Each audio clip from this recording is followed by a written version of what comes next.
রাজধানীর হাটগুলোতে কোরবানির পশুর সরবরাহ বাড়লেও জমেনি বেচাকেনা। পরিস্থিতি জানাতে যুক্ত হচ্ছেন সহকর্মী ইউসুফ ভুইয়া। ইউসুফ, হাটে কোরবানি পশুর সরবরাহ কেমন দেখছেন? ভারতীয় গরু সম্পর্কে কি বলছেন ক্রেতা বিক্রেতারা, জানাবেন।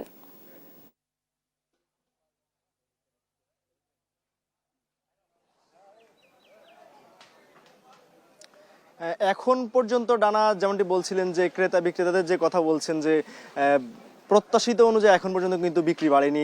যারা ক্রেতা রয়েছেন তারা এখন পর্যন্ত আসেওনি। কিন্তু সকাল থেকে আমরা রয়েছি উত্তরার যে দিয়াবাড়ি যে কেন্দ্র ইয়াটি রয়েছে, যে পশুরহাটটি রয়েছে, সেই পশুরহাটে তারা বলছিলেন যে পশুরহাটে যারা ক্রেতা রয়েছে তারা আসছেন, অনেকে আসছেন, কিন্তু বিক্রি হচ্ছে না সেই পরিমাণে। কারণ তারা বলছেন যে যারা আসছেন তারা ঘুরে ফিরে দেখছেন এবং দাম বৃদ্ধির অভিযোগ করছেন, এবং এই দাম বৃদ্ধির অভিযোগের প্রেক্ষিতে যারা তারা বলছেন যে যেহেতু এখন আসলে খরচ বৃদ্ধি পেয়েছে, আসলে খাদ্যের দামও বৃদ্ধি পেয়েছে, সেই জায়গা থেকে আগের থেকে পশুর দাম একটু বেশি হয়েছে। এবং এর বাহিরে আপনাদেরকে জানিয়ে রাখি যে দিয়াবাড়ি যে পশুরহাটটি রয়েছে, দিয়াবাড়ি পশুরহাটে সকালের পর থেকে এখন পর্যন্ত ক্রেতা যে পরিমাণে প্রত্যাশা করেছিল তারা সেই পরিমাণে প্রত্যাশিত ক্রেতার এখন পর্যন্ত আসেনি। তবে ঈদকে সামনে রেখে তারা বলছেন যে আগামী 2-1 দিনের মধ্যে বেচা কিনা বাড়বে, এবং হয়তো বিকেল থেকে আজকে আসলে বেচা কিনা বেশি হতে পারে বলেও প্রত্যাশা করেছেন তারা।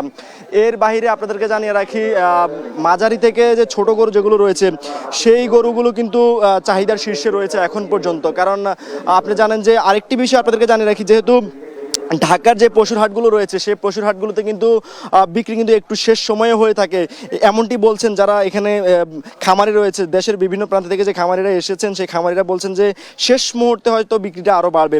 এবং এর বাহিরে আজ সকালেই কিন্তু দিয়াবাড়ি যেই পশুর হাট রয়েছে সেই পশুর হাট পরিদর্শন করেছে যিনি মৎস্য প্রাণী সম্পদ মন্ত্রী রয়েছেন তিনি, এবং তিনি এখানে এসে জানিয়েছেন যে দেশি খামারি যারা রয়েছে তাদের যেন কোনো ধরনের সমস্যা না হয়, তাদের যেন বেচা কিনেতে কোনো ধরনের সমস্যা না হয়, সেই জন্য ভারতীয় গরু থেকে অন্যান্য যে দেশের গরু রয়েছে সেই গরুগুলো যেন বাংলাদেশে প্রবেশ করতে না পারে, সেজন্য সীমান্তে কিন্তু সর্বোচ্চ কঠোর অবস্থানে রয়েছে। এবং সরকারের তরফ থেকেও বারবার বলা হচ্ছিল যেন সীমান্তে নজরদারিতে রাখা হয় এবং ভারতীয় যে গরু রয়েছে তারা যেন বাংলাদেশে প্রবেশ করতে না পারে, সে ব্যাপারটা নিয়ে তারা বলছিলেন। এবং এর বাহিরে পশুর হাটে আমরা সকালের পর থেকেও দেখেছি যে জাল টাকা থেকে শুরু করে সব ধরনের আইন শৃঙ্খলা বাহিনীর নজরদারির মধ্যে রয়েছে, এবং তারা কঠোর অবস্থানও রয়েছে যেন কোনো ধরনের সমস্যা যেন না হয় পশুর হাটে। এবং যেহেতু আপনি জানেন যে ঈদকে সামনে রেখে আরও কয়েকদিন, আরও 3-4 দিন হাতে রয়েছে, এই 3-4 দিনের মধ্যে বেচা কিনা বাড়বে এবং